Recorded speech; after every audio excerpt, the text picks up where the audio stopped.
आज यमन ने भी जी ऑफिशियली यमन। इस जंग को ज्वाइन कर लिया है। जैसे ही यूएई ने ऐलान किया कि हम अमेरिका के शाना बशाना ईरान से जंग लड़ेंगे, तो यमन ने भी खुला ऐलान किया कि अब हम इसराइल और अमेरिका के खिलाफ इस जंग में मुकम्मल तौर पर शामिल हो रहे हैं। अब तक तकरीबन 200 के करीब जो उनके मरकावा टैंक, जिसकी कीमत तकरीबन एक टैंक की कीमत कुछ नहीं तो मसलन 1 मिलियन के करीब बनती है डॉलर, वो तकरीबन 200 के करीब टैंक्स उड़ा दिए गए हैं। डेली इनकी आबादियों पर हमले हो रहे हैं, इनके स्ट्रक्चर को डैमेज किया जा रहा है, ईरान इस तरफ से डैमेज कर रहा है।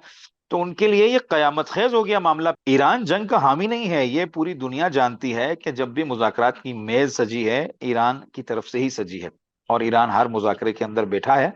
बात की है, ईरान पर हमले हुए हैं। अमेरिका जो मुज़ाकरात की दावत देता है, फिर वो पीछे से पीठ में खंजर भी घोंपता है। ईरानी कहते हैं कि हमें मुज़ाकरात की मेज पर बुलाया जाता है, धोखे से जंग की जाती है, फिर मुज़ाकरात पे बुलाया जाता है, फिर धोखे से जंग की जाती है, फिर मुज़ाकरात, फिर जंग।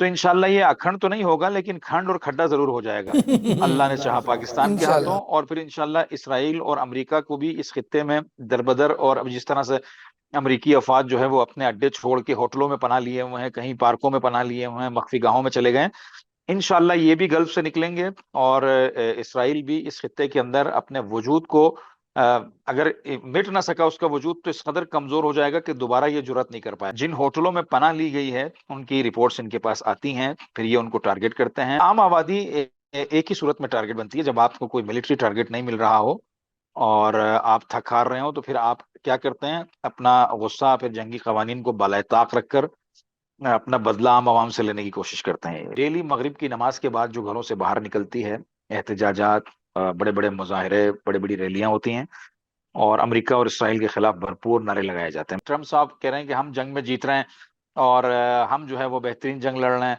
हम जो है वो कमाल कर चुके हैं दुनिया में। ये सारी बातें जो है वो हवाई हैं, जबकि हकीकत ये है कि बेचारे अपना बैग कंधे पे डालकर गली गली कूचे कूचे दर बदर फिर रहे हैं। तो ये कोशिश कर रहे हैं कि कोई जजीरे के ऊपर हमला करके, कोई ऐसी कार्रवाई करके हम दुनिया को ये दिखाएं।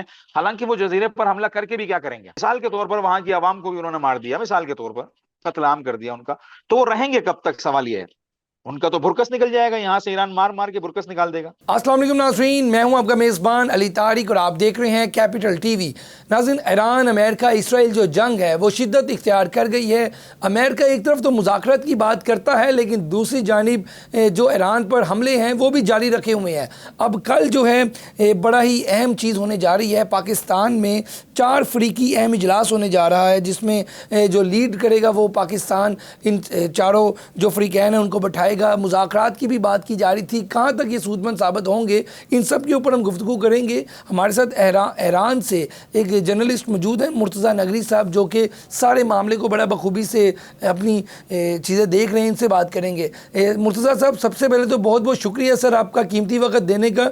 सर ये बताइएगा, इस वक्त ईरान की क्या सूरत हाल है? जंगी सूरत हाल तो नो डाउट वहाँ है, लेकिन कुछ ईरान के लोग इस वक्त क्या सोच रहे हैं? क्या ये जो जंग चल रही है, जो मुज़ाकरात की एक तरफ बात की जाती है लेकिन दूसरी तरफ हमले भी जारी रखे हुए हैं, तो क्या होने किया जा रहा है सर आने वाले दिनों में, ये बताइएगा सबसे पहले। बहुत शुक्रिया, शामिल गुफ्तगू होने का मौका दिया आपने। देखिए, ईरान के अंदर की सूरत हाल और जंग के मामला, ये दोनों आपकी खिदमत में अर्ज किए देता हूँ। ईरान के अंदर जिंदगी रूटीन पर चल रही है, गो के लोगों की शहादतें हो रही हैं। आम आवाम, यानी आम आबादी को अमेरिका और इसराइल की तरफ से टारगेट बनाया जा रहा है। देखिए, आम आबादी एक ही सूरत में टारगेट बनती है, जब आपको कोई मिलिट्री टारगेट नहीं मिल रहा हो और आप थक हार रहे हो, तो फिर आप क्या करते हैं, अपना गुस्सा फिर जंगी कवानीन को बालाए ताक रखकर अपना बदला आम आवाम से लेने की कोशिश करते हैं। बिल्कुल इसी तरह से यहाँ पर भी यही हो रहा है कि वो जंगी जहाज आते हैं और आम आबादियों को टारगेट करके, मसलन रिहायशी बिल्डिंग्स को, मार्केट्स को टारगेट करके चले जाते हैं। लेकिन अवाम का मोराल बहुत बुलंद है। 26-27 दिन होने को हैं, लेकिन अवाम डेली मगरिब की नमाज के बाद जो घरों से बाहर निकलती है, एहतजाजात, बड़े बड़े मुजाहरे, बड़ी बड़ी रैलियां होती हैं, और अमेरिका और इसराइल के खिलाफ भरपूर नारे लगाए जाते हैं। मैं आपको एक बात कैटेगोरिकली बता दूं, अगर अवाम का साथ ना होता तो माजरत चाहता हूं, अमेरिका और इसराइल ने जो कोशिश की थी ईरान के अंदर आशोब बर्पा करने की, एक सिविल वॉर वाली कैफियत बर्पा करने की, अवाम का साथ ना होता तो ये अपने एजेंट्स के जरिए जीत जाते। लेकिन अवाम, ईरान की तकरीबन 80-90% अवाम ने ये करके दिखाया, और वो 25 दिनों से सड़कों पर पूरी दुनिया को चीख चीख के ये कह रहे हैं कि हम अपने मुल्क का खून के आखिरी कतरे तक दिफा करेंगे। हम मरेंगे लेकिन किसी का पैर अपने मुल्क में अपने वसाइल पर पड़ने नहीं देंगे, क्योंकि आप जानते हैं ये सारी जंग जो है वो वसाइल से मुताल्लिक है। ईरान को तोड़ना, जिस तरह से पिछले दिनों मोदी का भी मैं एक इंटरव्यू सुन रहा था, बड़े इश्तियाक से जनाब फरमा रहे थे कि इसराइल जो है वो ईरान पर हमला करके ईरान को खत्म करे, हम यहाँ पाकिस्तान पर हमला करके पाकिस्तान को खत्म करे, वहां ग्रेटर इसराइल, यहाँ अखंड भारत। तो इंशाल्लाह ये अखंड तो नहीं होगा लेकिन खंड और खड्डा जरूर हो जाएगा, अल्लाह ने चाहा पाकिस्तान के हाथों। इंशाल्लाह। और फिर इंशाल्लाह इसराइल और अमेरिका को भी इस खित्ते में दरबदर, और अब जिस तरह से अमेरिकी अफवाज जो है वो अपने अड्डे छोड़ के होटलों में पनाह लिए हुए हैं, कहीं पार्कों में पनाह लिए हुए हैं, मख्फी गाहों में चले गए हैं, इंशाल्लाह ये भी गल्फ से निकलेंगे। और इसराइल भी इस खित्ते के अंदर अपने वजूद को, अ, अगर मिट ना सका उसका वजूद, तो इस कदर कमजोर हो जाएगा कि दोबारा ये जुर्रत नहीं कर पाएगा। अच्छा ये बताइएगा मुर्तज़ा साहब, ये जो आपने बात की है कि होटलों में इस वक्त जो अमेरिकन फ़ौजी हैं वो पनाह ले रहे हैं, आवाम को अपनी शील्ड के तौर पे इस्तेमाल कर रहे हैं, तो ये जो रिपोर्ट थी, ये जो मालूमात थी, जब आप तक पहुंची है, ईरानियों के पास बात आई है, तो उस पर क्या रद्दअमल होगा? और वहाँ पे अटैक्स भी किए जा रहे हैं, इसके इसके ऊपर भी ज़रा कमेंट कीजिएगा सर। कि मुझ तक तो नहीं पहुंची है, मैं तो पाकिस्तानी हूं और यहाँ अपनी स्टडीज में मसरूफ हूँ। लेकिन ईरानी सोर्सेज के मुताबिक जिन होटलों में पनाह ली गई है उनकी रिपोर्ट्स इनके पास आती हैं, फिर ये उनको टारगेट करते हैं, और फिर इन्होंने एक अलर्ट जारी किया था तमाम गल्फ के जो स्टेट्स हैं उनमें जो होटल मालिकान हैं उनके लिए, कि आप गलती से भी अमरीकी जो सिपाही हैं उनको पनाह न दें, क्योंकि हम इनकी हड्डी और पसली तक के दुश्मन हैं। हमने इन्हें छोड़ना नहीं है, अपना बदला लेना है, अपने अपना टारगेट अचीव करना है, इनको इस रीजन से बाहर करना है, क्योंकि फितने और फसाद की जो जड़ है वो इस रीजन में अमेरिका है। जो अपने जो है वो मुंह बोले बेटे के साथ मिलकर, इसराइल के साथ मिलकर ये सारा सिलसिला उसने गंद रचाया है। हम इनको आखिरी हद तक नहीं छोड़ेंगे। तो ईरानी मिलिट्री ने अलर्ट जारी किया है, बिल्कुल कैटेगोरिकली और क्लियर अलर्ट जारी किया है कि किसी भी होटल मालिक की जिम्मेदारी होगी अगर उसने अमेरिकी किसी भी यानी सिपाही को पनाह दी, अमेरिकी किसी फौजी को पनाह दी, तो टारगेट है। और जिन होटल्स के अंदर जो है वो इराक का जो या एटोनमस रीजन कुर्दिस्तान है वहां से लेकर और यूएई तक, जिन होटलों के अंदर भी इन्हें इत्तला मिलती है कि यहाँ अमेरिकी फौजी हैं, तो वो उन्हें टारगेट करते हैं। जिस तरह से कल दुबई के अंदर भरपूर टारगेट किया, कुवैत के एक जजीरे के ऊपर इनका एक बहुत बड़ा बेस था, उसे टारगेट किया। तो जहां जहां इनको रिपोर्ट मिलती है ये उन्हें टारगेट कर रहे हैं। और इन्हें सर छुपाने की बेचारों को गल्फ में जगह नहीं मिल रही है, और ये ट्रम्प साहब कह रहे हैं कि हम जंग में जीत रहे हैं और हम जो है वो बेहतरीन जंग लड़ रहे हैं, हम जो है वो कमाल कर चुके हैं दुनिया में। ये सारी बातें जो है वो हवाई हैं, जबकि हकीकत ये है कि बेचारे अपना बैग कंधे पे डालकर गली गली कूचे कूचे दर बदर फिर रहे हैं। अच्छा मुर्तज़ा साहब ये बताइएगा, ये जो मुज़ाकरात की बात हो रही थी अमेरिका की जानिब से 15 शराइत रखी गई, उसके बाद जब ईरान ने भी 6 शराइत जो सामने रखी कि इससे फिर जंग जो है रुक जाएगी, तो ये बताइएगा कि ईरानी क़यादत और जो ईरानी अवाम है वो किस कदर मुज़ाकरात की बात को लेकर क्या सोच रही है? क्या इस वक्त ईरान के अंदर लोग ये चाहते हैं कि मुज़ाकरात ना हो, जंग कंटिन्यू रहे, या वहाँ पे लोगों का क्या रद्द अमल है, ये जरा बताइएगा। देखिए, ईरान जंग का हामी नहीं है, ये पूरी दुनिया जानती है कि जब भी मुज़ाकरात की मेज सजी है ईरान की तरफ से ही सजी है, और ईरान हर मुज़ाकरे के अंदर बैठा है। बात की है, ईरान पर हमले हुए हैं। ये जो मुज़ाकरात, देखिए दुनिया में कोई भी काम बिलाखिर मुज़ाकरात की टेबल पर ही हल होता है ना, उसके बगैर तो वर्ल्ड वॉर 2 से लेकर वर्ल्ड वॉर 1 से लेकर और जितनी दुनिया में जंगें हुई हैं बिलाखिर मुज़ाकरात के जरिए ही हल हुई हैं। मसला सबसे बड़ा यह है कि अमेरिका जो मुज़ाकरात की दावत देता है फिर वो पीछे से पीठ में खंजर भी घोंपता है। तो ईरानी मुज़ाकरात पर यकीन नहीं करते हैं। ईरानी कहते हैं कि हमें मुज़ाकरात की मेज पर बुलाया जाता है, धोखे से जंग की जाती है, फिर मुज़ाकरात पर बुलाया जाता है, फिर धोखे से जंग की जाती है, फिर मुज़ाकरात, फिर जंग। तो ये जो सर्किल है, ये जो चरखा है, इसको हम रोकेंगे।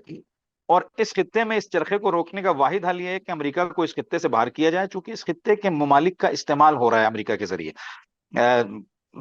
उनको यहां से अगर बाहर किया जाए तो फिर इसराइल तनहा रह जाएगा। अब इसराइल जब तनहा रह जाएगा, लाजिमी बात है, एक कमजोर बेटे के साथ जब अब्बू खड़े नहीं होंगे ताकतवर, तो फिर उसका वैसे ही हाल खराब हो जाता है। तो इनकी कोशिश ये है कि अब क्योंकि इनको 2-3 मरतबा धोखे से इनके ऊपर वार किया गया और इनकी शदीद नुकसान हुआ, आप जानते हैं, इनकी क़यादत गई और बहुत सारे मामलात हुए। तो अब ये चाहते हैं कि इस चरखे को हम मजीद चलने नहीं देंगे। तो दो सूरतें हैं अब दुनिया के सामने। ये कहते हैं या तो जो हमने शराइत पेश की हैं कि पूरी दुनिया मिलके हमको गारंटी दे कि दोबारा अमेरिका या इसराइल ऐसी बेवकूफ़ी नहीं करेंगे, और जो हमारे डैमेजेस हुए हैं या मसलन गल्फ से इनका निकलना और ये सारी चीजें जो इनकी शराइत रखी गई हैं, या तो इनको कबूल करें, या हम अपनी जंग लड़ेंगे। और हमारा आखिरी नुक्ता यही है कि हम गल्फ से अमेरिका को एटलीस्ट बाहर करेंगे और फिर अपना काम आगे बढ़ाएंगे। अच्छा अच्छा, मुर्जा साहब ये बताइएगा कि इस वक्त ये जो आपने हरमुज पे कंट्रोल है, ये तो ईरान का ही है, लाजमी बात है, लेकिन ये जो वहाँ पे बातें चल रही हैं कि उसके जो इर्द गिर्द जजीरे हैं वहाँ पे अमेरिका का कोई प्लान था कब्ज़ा करने का, तो उसको भी ईरान ने जो है इस वक्त कामयाब नहीं होने दिया। इसके पीछे क्या इस वक्त सोच है वहाँ पे क़यादत की, या वहाँ उसको कैसे महफूज किया गया है, इस पर आप क्या कहेंगे सर? देखिए, ईरान ने तो अपनी तमाम जो तवानाइयां हैं इसी मामले के अंदर सर्व की हैं, और वो तकरीबन जमीनी जंग के पिछले 47 साल से इस खित्ते में सबसे ज्यादा जमीनी जंग की महारत वही रखते हैं, क्योंकि वो मुसलसल इंगेज हैं। यानी इनकलाब के बाद 8 साल जो है वो सद्दाम के साथ इंगेज रहे, उसके बाद फिर कई सालों तक इस रीजन के अंदर उन्होंने दाइश के खिलाफ जमीनी एफर्ट्स किए हैं। उनको जमीनी जंग का तजर्बा है। ये अमेरिका की सोच है कि वो हैलिबर्न जैसी कोई कार्रवाई करेगा और ये सारे मामले, लेकिन अमेरिका चाह ये रहा है कि उसे कोई इस जंग से बाहर निकलने का और अपनी कामयाबी के ऐलान का रास्ता मिले, क्योंकि सुप्रीमेसी तो जाहिरी तौर पर तो ढह गई है। ये उसे बचाने की कोशिश करेंगे कि कोई ना कोई ईरान के अंदर ऐसा काम किया जाए कि जिसकी बुनियाद पर यह कहा जाए कि हम जो है वो ये जंग जीत चुके हैं और हम कामयाब हो गए, ताकि दुनिया में अपने खोखले भरम को बाकी रख सकें। अभी तक ईरान इन्हें इजाजत नहीं दे रहा है, अभी तक ये स्टिल हैंग हुए हैं कि हम कोई ना कोई जंग से तो ये बाहर निकलना चाहते हैं, क्योंकि पूरी दुनिया के इक्तिसाद का, अमेरिका के इक्तिसाद का बुरा हाल है। ट्रंप के अगले इलेक्शन खतरे में पड़ गए, उसका अपना आपने ग्राफ देखा कितने नीचे आ गया है, और फिर उसकी झूठ पर मबनी गुफ्तगू, और लोग तंग आ चुके हैं। पूरी दुनिया तंग आ गई है, और ईरान के साथ दुनिया खड़ा होना चाहिए दुनिया को, और खड़ी भी है किसी हद तक, क्योंकि ईरान के ऊपर गैर इखलाकी और गैर कानूनी हमला किया गया है। तो अब ईरान इनको बाहर निकलने का कोई भी रास्ता नहीं दे रहा है। जिस रास्ते से ये बाहर निकलने की कोशिश करते हैं, ईरान उसी रास्ते के ऊपर बाड़ लगा देता है और वहीं से इनको मारना शुरू कर देता है। तो ये कोशिश कर रहे हैं कि कोई जजीरे के ऊपर हमला करके, कोई ऐसी कार्रवाई करके हम दुनिया को ये दिखाएं। हालांकि वो जजीरे पर हमला करके भी क्या करेंगे, कब्जा करेंगे नहीं कर सकते हैं, क्योंकि उस जजीरे की जो मसलन जिस जजीर खार्क की बात हो रही है वो तो 7-8 किलोमीटर पर मुश्तमिल टोटल जजीरा है, और वो 25 किलोमीटर दूर है ईरान के बॉर्डर से, साहिली बॉर्डर से 25 किलोमीटर के फासले पर। तो वो कब तक वहां रहेंगे? मिसाल के तौर पर वहां की आवाम को भी उन्होंने मार दिया, मिसाल के तौर पर कत्लेआम कर दिया उनका, तो वो रहेंगे कब तक? सवाल ये है। उनका तो बुरकस निकल जाएगा, यहाँ से ईरान मार मार के बुरकस निकाल देगा। और जमीन पर जो लड़ने का तजर्बा है, मैंने आपकी खिदमत में अर्ज किया, वो ईरान का उनसे ज्यादा है। पूरी बिल्कुल इस वक्त बिल्कुल, शायद आप पूरी ठीक दुनिया में कह रहे गोरिल्ला वार का हैं तजर्बा मुर्तज़ा ज्यादा है। साहब, आप बिल्कुल ठीक कह रहे हैं। मुर्तज़ा साहब ये बताइएगा कि अक्सर ये बात भी चल रही थी कि इस वक्त जब अमेरिका इसराइल जो है ये जो हरकतें कर रहा है, ये जंग को जिस जगह पे, जिस खतरनाक मोड़ पे चली गई है ये जंग, न्यूक्लियर वार का भी खतरा है। तो अब ये डोनाल्ड ट्रंप का ये बयान है कि ईरान के पास एटम बम होता तो वो इसराइल को ख़त्म कर चुका होता। और ये सारा मामला भी, ये जो मामला भी शुरू हुआ तो न्यूक्लियर से ही शुरू हुआ कि यूरेनियम है और ये सारे मामला हैं। तो ये बताइएगा जी पहले मेरा सवाल से सुन लें, ये बताइएगा कि ये जो यूरेनियम की बात हो रही है या न्यूक्लियर वॉर की बात हो रही है, तो ईरानी लोग क्या समझते हैं, ईरानी क़यादत क्या समझती है कि ये जो अमेरिका इस तरह की बातें कर रहा है, इसमें इसके पीछे क्या हकीकत है? सर, ये न्यूक्लियर का सिलसिला सब बहाना है। ईरान जब लास्ट मीटिंग में बैठा था, ओमान ने इस बात का बांडा फोड़ दिया है। इसीलिए आयतुल्लाह खामेनेई जो इनके शहीद रहबर थे, वो इसीलिए कहते थे कि अमेरिका काबिल एतमाद नहीं है, हमेशा एक तीसरे सालिस को रखो ताकि इसकी सच्चाई और हकीकत सामने आए, वरना ये झूठ बोलकर दुनिया को कन्विंस करने की कोशिश करेंगे। और यही हुआ। ओमान ने बांडा फोड़ दिया। ओमान ने कहा कि कोई इशू ही नहीं था, ईरान मसलन न्यूक्लियर मैटर्स के ऊपर खुल के बात करने के लिए तैयार था, अपनी इन्वेस्टमेंट लेवल को नीचे ला रहा है, खत्म। अब वो जब वो जो जो एनरिचमेंट लेवल है वो नीचे आ जाएगा, तो वो मवाद गाढ़ा नहीं होगा। जब वो मवाद खालिश गाढ़ा नहीं होगा, तो उससे एटम बम बनाने का इम्कान भी पैदा नहीं होता है। अच्छा, जो इनरिच्ड जो यूरेनियम था ईरान के पास, ईरान कह रहा था मुज़ाकरात में कि भाई हम वो सालिस के पास रखवाने के लिए तैयार हैं, इस खित्ते के अंदर जितने मैटर्स हैं उनको भी हम सेटल करने के लिए तैयार हैं। ये सारी चीजें सेटल हो रही थी इन मुज़ाकरात के अंदर। ओमान ने तो इनका बांडा फोड़ दिया है, तो ये न्यूक्लियर का इशू ही नहीं था। अगर आपको याद हो और आपके इल्म में हो तो अमेरिका यानी प्रेसिडेंट ट्रंप और शी जिनपिंग की मुलाकात थी जंग शुरू होने के कोई एक हफ्ते के बाद। जी जी इनकी बिल्कुल, डिसाइड थी मुलाकात। जो बाद में और मुलतवी हो गई थी। ट्रंप को मोसाद ने पट्टी ये पढ़ाई थी कि हम 48 या 72 घंटे के अंदर अंदर ईरान की जो एलीट लीडरशिप है उसको खत्म कर देंगे और ईरान पर हमारा होल्ड हो जाएगा, हमारे मतलब की जो रिजीम आएगी वो हमारे लिए काम करेगी। तो इन्होंने ये सेटिंग की कि हम चाइना जाएंगे, अब चाइना के ऊपर प्रेशर डालेंगे कि हमारे मुताबिक तुम अपना काम करो। लेकिन आपने देखा वो हुआ नहीं, और ट्रंप ने अपनी मुलाकात की जो डेट है वो वो अप्रैल आप में डाल दी मुलतवी है, कर दी थी। क्योंकि मई में डाल दी है, क्योंकि इनका अप्रैल तक मूड है लड़ने का। ये देखेंगे अगर अप्रैल तक ये नाकाम हुआ और कुछ हासिल ना कर सके तो ये गल्फ से भी निकलेंगे और इस जंग को भी समेटने की कोशिश करेंगे, फिर चाइना से किसी और लेवल पे मुलाकात होगी। तो ये सारे हरबे न्यूक्लियर से इसका कोई ताल्लुक नहीं है, इसका ताल्लुक सिर्फ और सिर्फ ईरान को इस खित्ते में कमजोर करके, क्योंकि ईरान वाहिद मुल्क है जिसके तेल पर इनका कब्जा नहीं है और आबनाए हुर्मुज पर ईरान का हाथ है।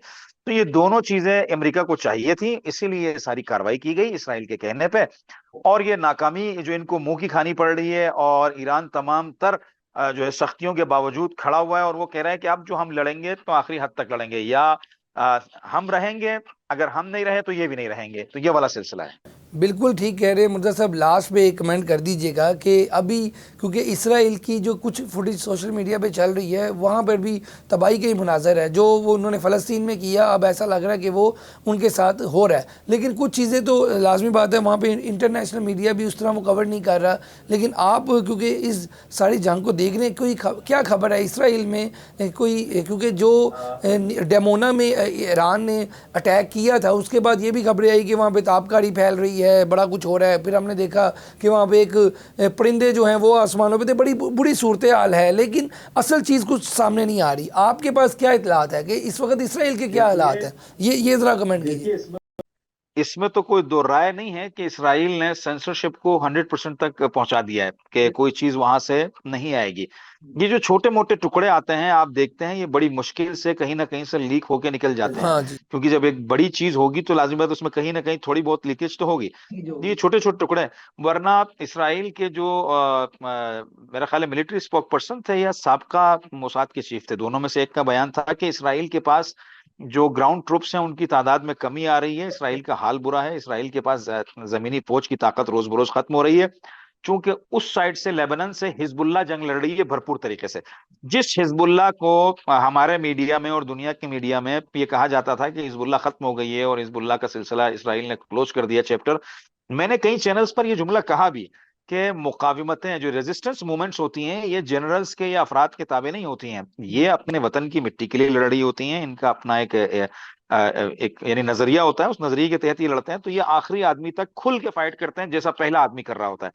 तो ये मुमकिन नहीं है, हिजबुल्लाह खत्म नहीं है और हिजबुल्लाह ने दिखा दिया। तो वहां से हिजबुल्लाह मुसलसल हिट कर रही है और यहाँ से ईरान हिट कर रहा है। तो इस हालत में डेली उनके कई लोग लबनान बॉर्डर के ऊपर मर रहे हैं। अब तक तकरीबन 200 के करीब जो उनके मरकावा टैंक, जिसकी कीमत तकरीबन एक टैंक की कीमत कुछ नहीं तो मसलन 1 मिलियन के करीब बनती है डॉलर, वो तकरीबन 200 के करीब टैंक्स उड़ा दिए गए हैं। डेली इनकी आबादियों पर हमले हो रहे हैं, इनके स्ट्रक्चर को डैमेज किया जा रहा है, ईरान इस तरफ से डैमेज कर रहा है। तो उनके लिए ये कयामत खेज हो गया मामला। पिछले दिनों आपने देखा 12 दिन में वो सरेंडर हो गए थे, और हाँ अब जी। की दफा 27 दिन हो गए। तो आप अंदाजा लगाइए कि उनकी हालत क्या होगी। और एक आपको न्यूज और देता चलूं, आज यमन ने भी जी ऑफिशियली यमन। इस जंग को ज्वाइन कर लिया है। इसकी वजह ये थी कि यूएई ने, क्यों यमन ने ऐलान किया था कि जब तक कोई तीसरा मुल्क इस जंग में अमेरिका इसराइल की शामिल नहीं होगा हम शामिल नहीं होंगे। लेकिन जैसे ही यूएई ने ऐलान किया कि हम अमेरिका के शाना बशाना ईरान से जंग लड़ेंगे, तो यमन ने भी खुला ऐलान किया कि अब हम इसराइल और अमेरिका के खिलाफ इस जंग में मुकम्मल तौर पर शामिल हो रहे हैं। और मजीद जरूरत पड़ने की सूरत में जो आबनाए मंदब है या रेड सीज का जो एरिया है उसको भी हम बंद करेंगे। और यहां से जो थोड़ी बहुत अफ्रीका के जरिए किश्तियां जा रही हैं दुनिया के अंदर, उनका चैप्टर भी हम क्लोज कर देंगे। तो ये एक बड़ी डेवलपमेंट है, इतनी आसान नहीं है। ये जंग अमेरिका को इसमें से निकलने का मौका नहीं मिलेगा। हाँ, एक सूरत के साथ कि अमेरिका अपनी शिकस्त तस्लीम करे, या दूसरी सूरत ईरान अपनी शिकस्त तस्लीम करे, तीसरी कोई सूरत नहीं है। बहुत शुक्रिया मुर्तज़ा नकवी साहब। आप भी अपना बहुत ज़्यादा ख्याल रखिएगा क्योंकि हालात जो हैं वहाँ पे ऐसे ही हैं। लेकिन आपका भी बहुत बहुत शुक्रिया। नाज़रीन, आप गुफ्तगू सुन रहे थे मुर्तज़ा नकवी साहब की, जो कि ईरान अमेरिका इसराइल जो जंग है उसके सारा कुछ एक तो डिटेल बता रहे थे, वहाँ पे क्या हो रहा है इस टाइम, ईरानी लोग क्या सोच रहे हैं, इसराइल की तबाही के ऊपर भी बता रहे थे। तो आज के प्रोग्राम के साथ मुझे दें इजाज़त। अल्लाह हाफ़िज़।